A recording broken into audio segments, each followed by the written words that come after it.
Halo guys, welcome back to my channel dan semoga kalian semua baik-baik saja. Di video hari ini kita akan membahas kasus yang dialami oleh Sherry Rasmussen dan video ini akan sedikit lebih lama karena memang kasus ini berhasil dipecahkan setelah 2 dekade. Jadi Sherry Rasmussen lahir pada tanggal 7 Februari tahun 1957 di Walla Walla, Washington, Amerika Serikat. Ayahnya bernama Nels dan ibunya bernama Loretta. Sherry adalah anak kedua dari 3 bersaudara dan mereka dibesarkan di Tucson, Arizona karena memang ayah mereka Nels adalah seorang dokter gigi dan dia membuka tempat praktiknya sendiri di sana. Sementara istrinya Loretta juga ikut bekerja di sana sebagai manajer sekaligus sekretaris. Orang-orang di sekitar Sherry menggambarkannya sebagai wanita yang sangat cantik, seorang wanita yang berhati lemah lembut, perhatian dan juga penyayang. Selain itu, Sherry juga dikenal sebagai wanita yang pintar karena pada saat usianya 16 tahun, dia sudah memasuki universitas dan lulus lebih awal. Bahkan sebelum usianya menginjak 30 tahun, dia sudah bekerja sebagai direktur keperawatan di Glendale Adventist Medical Center. Dan setelah kesuksesannya yang telah dia capai, Sherry menjadi tipe wanita yang diinginkan oleh kebanyakan orang. Tapi Sherry tidak terlalu tertarik dengan yang namanya berkencan karena dia memang ingin fokus dengan pekerjaannya dan juga karirnya. Tapi pada tahun 1984, Sherry menghadiri acara pesta yang diadakan oleh temannya dan di sanalah dia bertemu dengan seorang pria yang bernama John Rutten. Dia adalah seorang pria yang tinggi dan tampan. Dia juga lulus dari Universitas UCLA pada tahun 1981 dengan gelar teknik mesin dan mendapat pekerjaan sebagai insinyur komputer. Pada saat itu John juga sangat terkesan pada Sherry dan sangat jelas bahwa mereka telah jatuh cinta pada pandangan pertama. Bahkan mereka mulai berkencan sampai beberapa bulan kemudian. Sherry bahkan memperkenalkan John kepada kedua orang tuanya. Jadi hubungan mereka sepertinya mendapat dukungan dari keluarga Sherry dan mereka memutuskan untuk bertunangan pada bulan Mei tahun 1985. John bahkan membeli sebuah mobil BMW sebagai hadiah pertunangan mereka. Setelah mereka bertunangan, John lalu pindah ke kondominium Sherry di Balboa Boulevard dan mereka melangsungkan pernikahan mereka pada bulan November tahun 1985. Keluarga, teman, dan orang-orang di sekitar mereka turut hadir dalam acara tersebut dan mereka menggambarkan pasangan ini sebagai pasangan yang sempurna.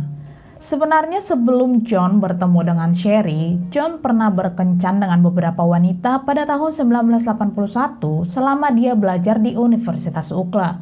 Dia juga bertemu dengan seorang mahasiswi jurusan ilmu politik yang bernama Stephanie Lazarus yang juga menyukai olahraga, lebih tepatnya olahraga basket. Jadi dia memiliki banyak teman dan orang-orang di sekitarnya juga cukup menyukainya. Dan saat itulah John dan Stephanie menjadi semakin dekat, tapi mereka tidak berada dalam suatu hubungan seperti hubungan sepasang kekasih. Meski begitu, John tetap mempertemukan Stephanie dengan keluarganya, tapi teman-teman kampus mereka juga tidak tahu tentang hubungan mereka. Sebenarnya John juga sudah mulai merasa tidak nyaman karena John hanya melihat hubungan mereka sebagai teman biasa yang saling menguntungkan bahkan setelah mereka lulus kuliah. Jadi setelah Stephanie mendengar kabar bahwa John dan Sherry bertunangan melalui teman mereka yang mengetahui hubungan mereka sebelumnya, dan sebulan setelah pertunangan John, Stephanie menghubungi John. Dia memohon agar John datang mengunjunginya di kondominiumnya di pinggiran kota dekat Woodlands Hills. Lalu pada saat John mendatangi rumahnya, Stephanie mengakui cintanya dan memohon untuk dapat memulai hubungan dengan John. Tapi John justru menolaknya dan menjelaskan bahwa dia akan menikahi Sherry dan hubungan mereka telah berakhir sekarang. Tapi malam itu mereka tetap tidur bersama dan setelah pertemuan malam itu mereka tidak pernah lagi berkomunikasi. Lalu pada bulan November tahun 1985, John dan Sherry menikah dan pada peringatan 3 bulan mereka menikah, tepatnya pada bulan Februari, mereka seperti mengadakan sebuah acara makan malam karena hari itu mereka dikunjungi oleh saudari Sherry yang bernama Teresa dan suaminya Brian dan teman dekat John yang bernama Mike. Hari itu mereka benar-benar melihat bahwa John dan Sherry terlihat berpegangan tangan, mereka tertawa bersama dan mereka terlihat memiliki kehidupan pernikahan yang bahagia. Keesokan paginya pada tanggal 24 Februari tahun 1986, John berangkat bekerja seperti hari biasanya, sementara Sherry hari itu tetap berada di rumah karena dia merasa tidak enak badan. Padahal seharusnya dia harus mengajar mahasiswanya. Setelah tiba di kantor, John kemudian melanjutkan pekerjaannya dan memutuskan untuk tidak menelpon istrinya karena dia berpikir kalau istrinya sedang tidur, jadi dia tidak mau mengganggunya. Lalu sekitar jam 10, John mencoba untuk menelpon istrinya tapi dia tidak mendapatkan jawaban. Jadi John berasumsi mungkin Sherry sudah merasa lebih baik dan mungkin dia sudah berangkat bekerja. Dan untuk memastikan hal itu, dia menelepon ke kantor Sherry tapi mereka bilang kalau Sherry tidak datang bekerja. Jadi tidak ada yang benar-benar tahu apakah sebenarnya Sherry berangkat bekerja atau tidak. John kemudian kembali mencoba untuk menelpon Sherry, tapi dia tetap tidak mendapatkan jawaban.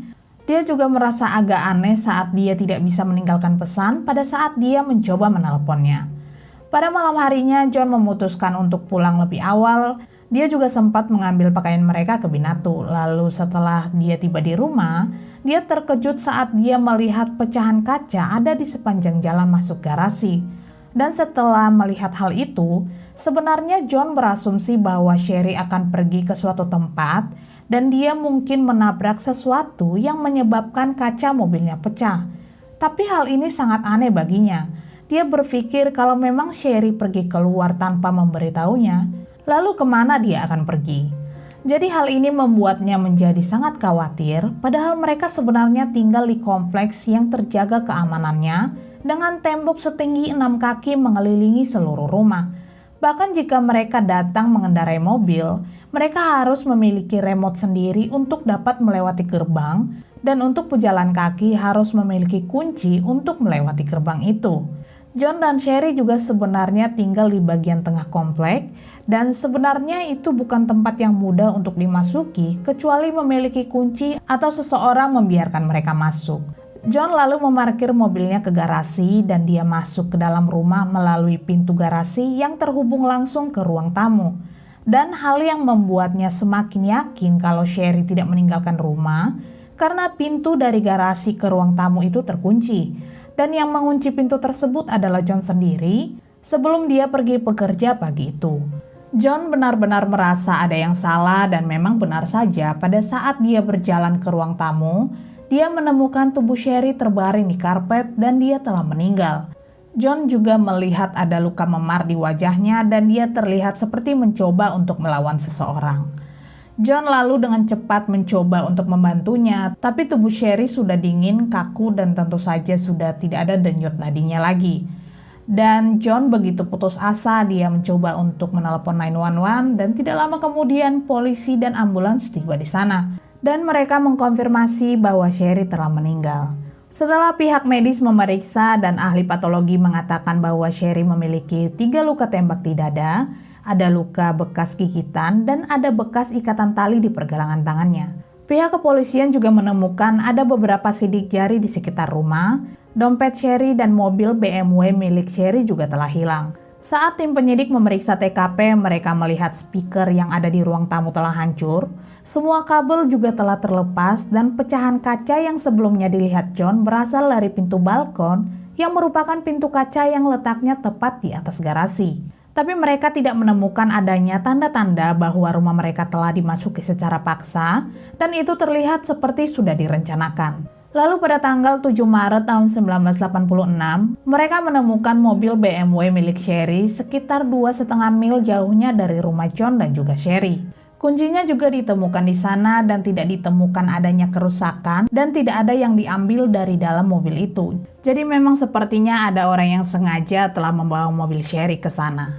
Setelah tim penyidik membawa semua bukti dan setelah mereka memeriksa TKP, mereka mengatakan bahwa mereka yakin kalau motif utama dalam kasus ini adalah perampokan. Dan mungkin si pelaku telah melalui pintu depan dan pada saat mereka akan melakukan aksinya, mereka menyadari bahwa Sherry ada di rumah. Jadi agar mereka tidak ketahuan, mereka memutuskan untuk melenyapkannya. Pihak kepolisian menyimpulkan hal ini karena sebenarnya beberapa hari sebelum kejadian itu, beberapa rumah di daerah terdekat mereka telah dibobol oleh 2 orang pria Latin. Tapi kemudian dompet Sherry yang sebelumnya hilang akhirnya ditemukan oleh 2 orang tukang kebun, Lalu mereka memberikannya pada tetangga Sherry dan tetangga Sherry menyerahkan dompet ini pada polisi.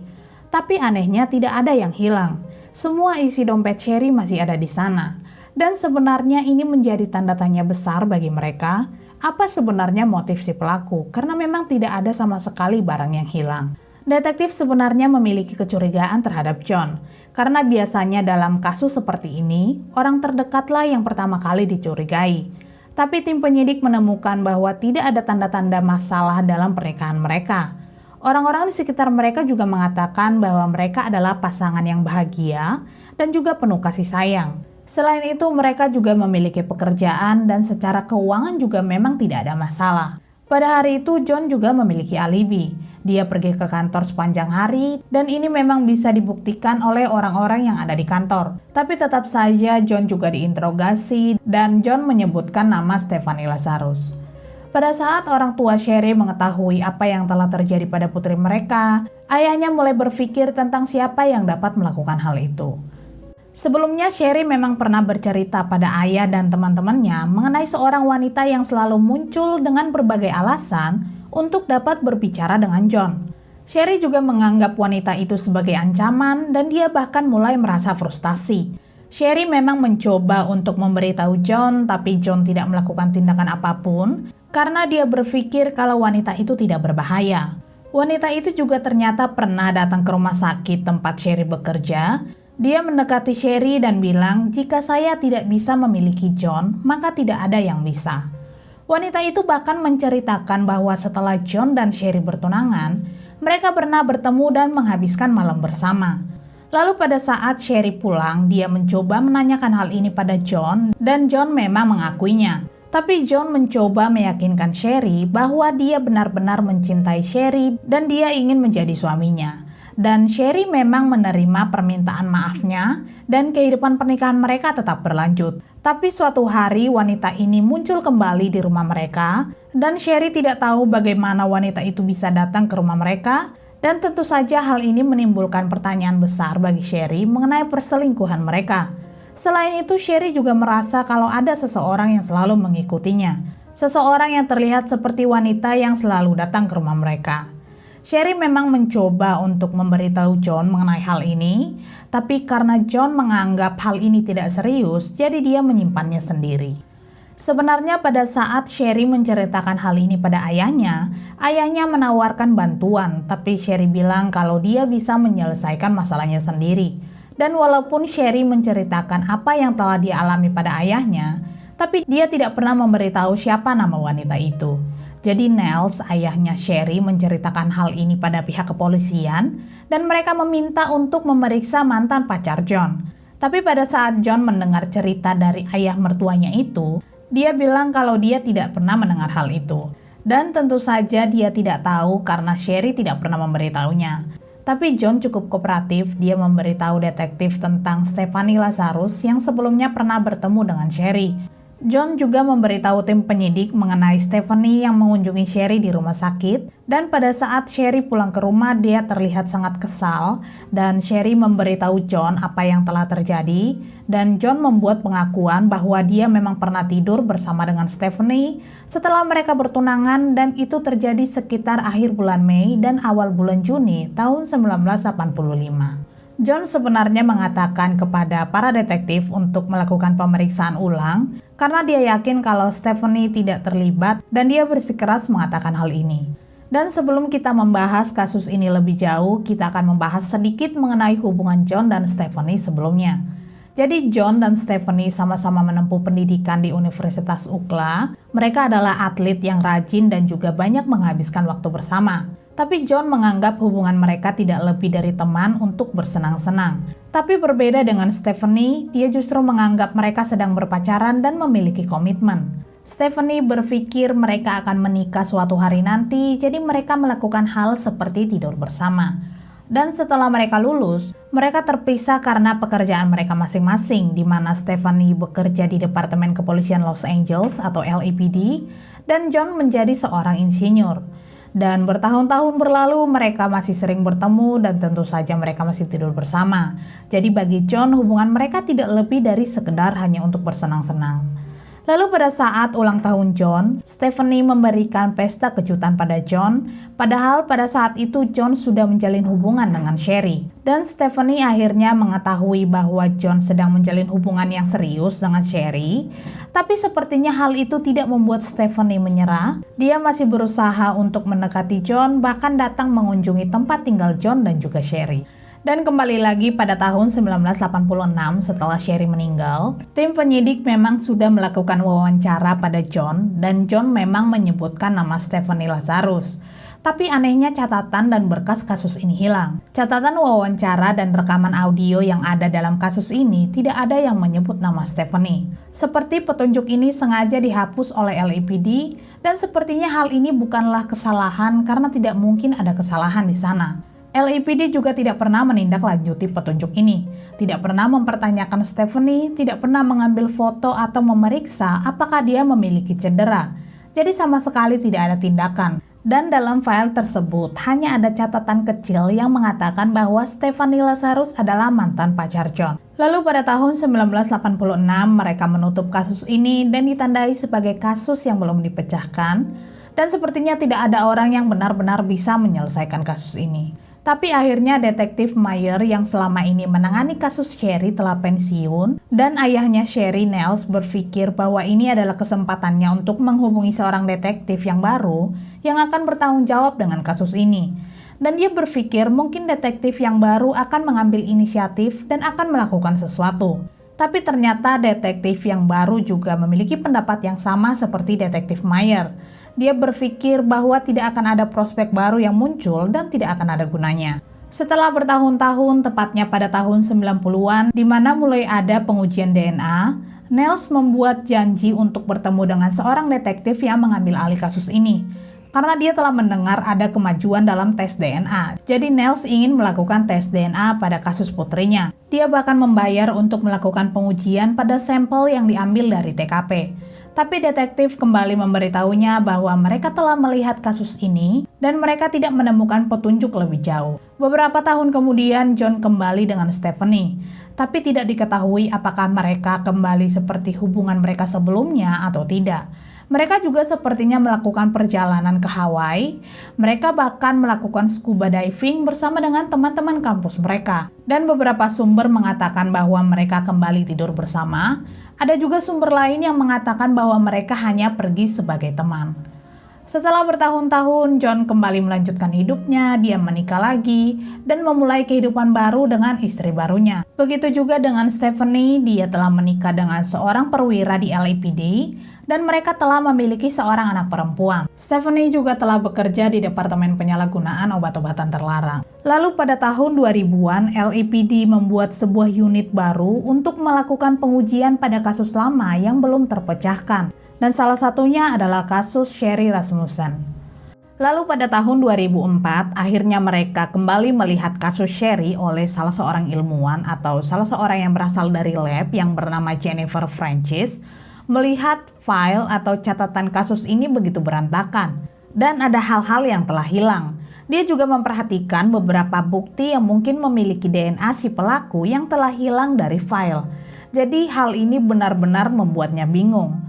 Di dalam laporan tersebut dikatakan bahwa telah dilakukan swab dari bekas gigitan di tangan Sherry.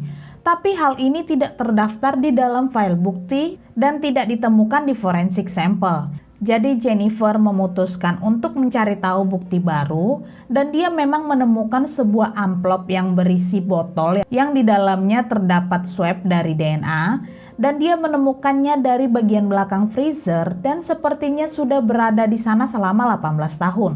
Selain itu, amplop itu juga tidak diberi label dengan nomor kasusnya dan sepertinya label sebelumnya telah terhapus karena memang sudah lama berada di sana. Tapi mereka menyadari kalau itu berasal dari kasus Sherry. Setelah Jennifer melakukan pemeriksaan, ternyata dia tidak menemukan kecocokan dalam database indeks DNA gabungan. Tapi dia justru menemukan bahwa air liur itu berasal dari seorang wanita.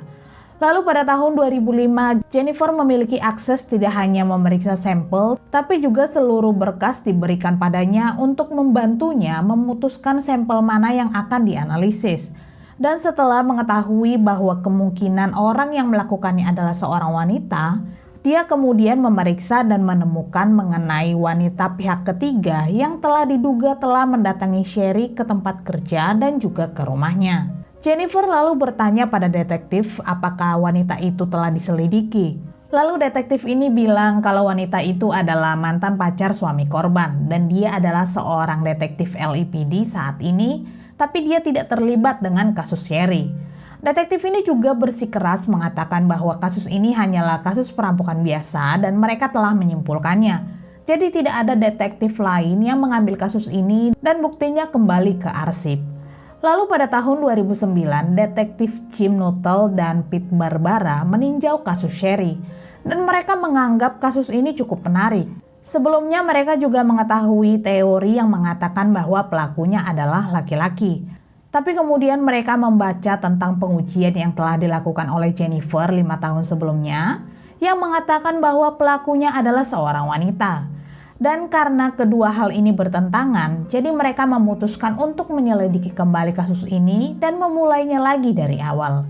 Detektif Jim dan Pete ternyata melihat kasus ini seperti sudah dirancanakan sebagai perampokan untuk membuat polisi keluar dari jalur. Mereka juga melihat ulasan mengenai TKP yang sebenarnya yang mengatakan bahwa Sherry telah mendengar sesuatu di lantai bawah. Pintu kaca di kamarnya juga telah hancur, jadi mungkin dia berhasil lolos ke lantai bawah di mana hal-hal lainnya terjadi.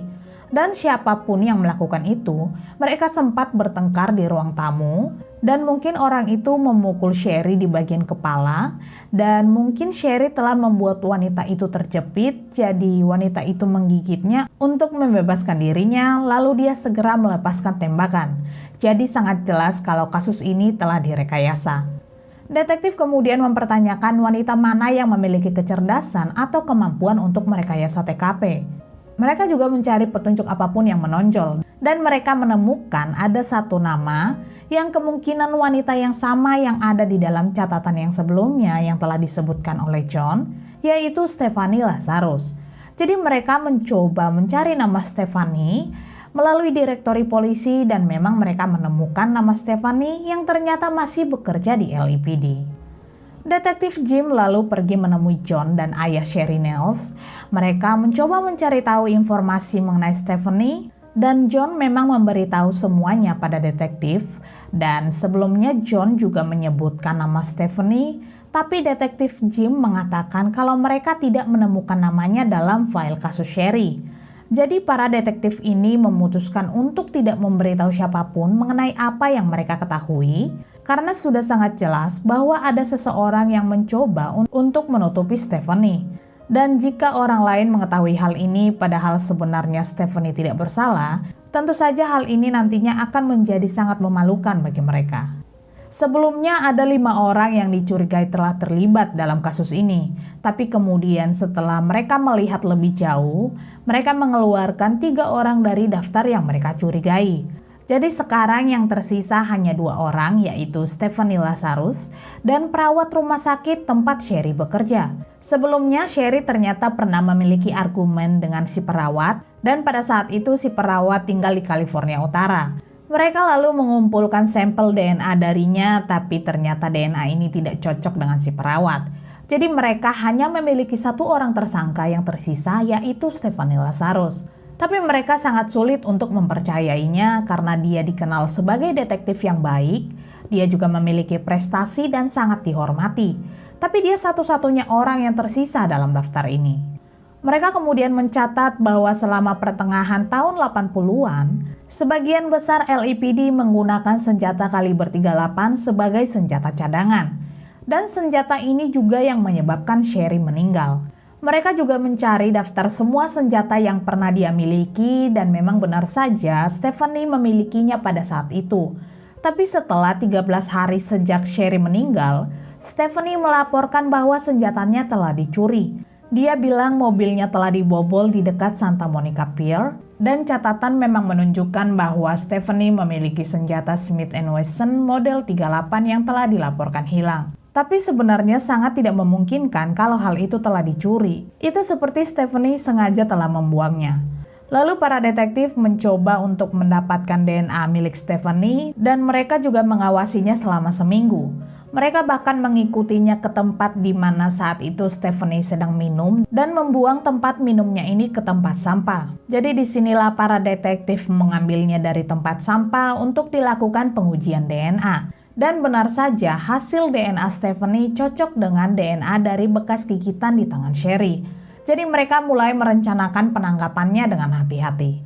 Lalu pada bulan Juni tahun 2009, puluhan petugas bangun sebelum subuh setelah mereka mendapat surat perintah penggeledahan. Mereka diberitahu akan dilakukan eksekusi di luar kota. Jadi mereka pergi menunggunya di dekat rumah Stephanie di stasiun Metrolink tempat Stephanie pulang pergi ke kota. Tidak lama kemudian detektif dari RHD atau Robbery Murder Division telah dipilih karena mereka tidak memiliki hubungan pribadi yang cukup dekat dengan Stephanie. Mereka meminta Stephanie untuk datang ke Parker Center yang merupakan markas besar departemen mereka. Chief William Bryan telah memerintahkan supaya Stephanie menyerahkan semua senjatanya sebelum dia memasuki tempat itu untuk menghindari kemungkinan dia akan memberikan perlawanan pada saat dia ditangkap. Detektif juga mengatakan pada Stephanie bahwa ada seseorang dalam tahanan yang ingin berbicara mengenai pencurian. Jadi Stephanie masuk ke ruang interogasi yang dilengkapi dengan kamera dan peralatan rekaman. Tapi setelah dia masuk ke ruangan tersebut, mereka menjelaskan bahwa ini sebenarnya tentang kasus Sherry Rasmussen karena namanya muncul dalam penyelidikan. Para detektif mencoba melakukan hal ini dengan hati-hati karena Stephanie sendiri sangat mengetahui teknik wawancara polisi dan dia punya hak untuk diam dan dia bisa memanggil penasihat hukum kapan saja. Mereka mulai mengajukan pertanyaan seperti apakah dia kenal dengan John dan dia memang bilang iya, dia memang mengenalnya. Mereka juga menanyakan apakah Stephanie pernah bertemu dengan Sherry sebelumnya. Dan Stephanie bilang dia tidak bisa ingat karena hal itu sudah lama sekali. Dan dia juga mengakui kalau dia belum melihat John selama bertahun-tahun. Para detektif kemudian bilang kalau mereka memiliki bukti DNA dari TKP dan mereka meminta sampel DNA milik Stephanie. Tapi Stephanie menolaknya. Dia lalu keluar dari ruangan dan dia bilang dia akan menghubungi pengacaranya. Tapi tidak lama kemudian mereka menangkapnya dan menggeledah rumah dan mobil Stephanie. Dan benar saja mereka menemukan jurnal dari rumahnya yang sepertinya ditulis di pertengahan tahun 1980-an. Di sana dia menyebutkan tentang cintanya pada John dan kesedihannya atas pertunangan Sherry. Mereka juga menemukan riwayat pencarian dalam komputernya yang menunjukkan bahwa dia telah mencari nama John di internet beberapa kali selama akhir tahun 90-an. Sebagian besar orang-orang yang ada di LAPD tidak percaya bahwa Stephanie telah ditangkap, padahal rekan-rekan kerjanya mengingatnya sebagai sosok yang terhormat. Setelah penangkapannya, Stephanie diizinkan untuk pensiun dini dari LAPD dan dia juga telah dipenjara di penjara Los Angeles. Tapi 6 bulan kemudian dia dibebaskan dengan jaminan $10 juta yang nominalnya 2 kali lipat dari yang diajukan oleh jaksa. Setelah sidang jaminan, semua orang berpikir Stephanie akan keluar dan memang hakim memiliki alasan yang bagus untuk mengatur jaminannya lebih tinggi.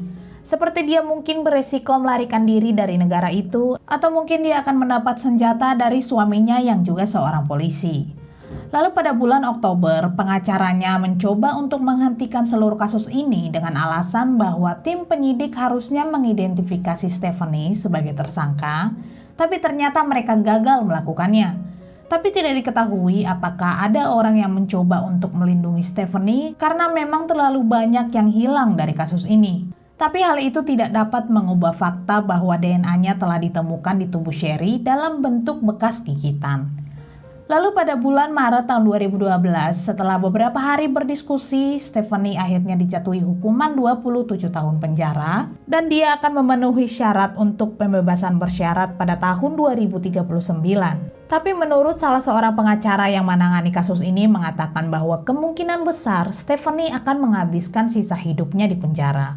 Mereka kemudian mengungkapkan bahwa alasan Stephanie melakukannya adalah karena dia menginginkan John untuk dirinya sendiri. Dan jika dia tidak bisa memiliki John, maka siapapun tidak bisa memilikinya, sama seperti yang dia katakan sebelumnya pada Sherry. Lalu pada tahun 2015, Stephanie kemudian mengajukan banding atas vonis tersebut dengan mengklaim bahwa surat perintah penggeledahan yang diberikan secara tidak benar Dia juga keberatan dengan pernyataan yang dia berikan pada interogasi sebelumnya, karena awalnya mereka tidak mengatakan bahwa mereka akan membicarakan kasus Sherry.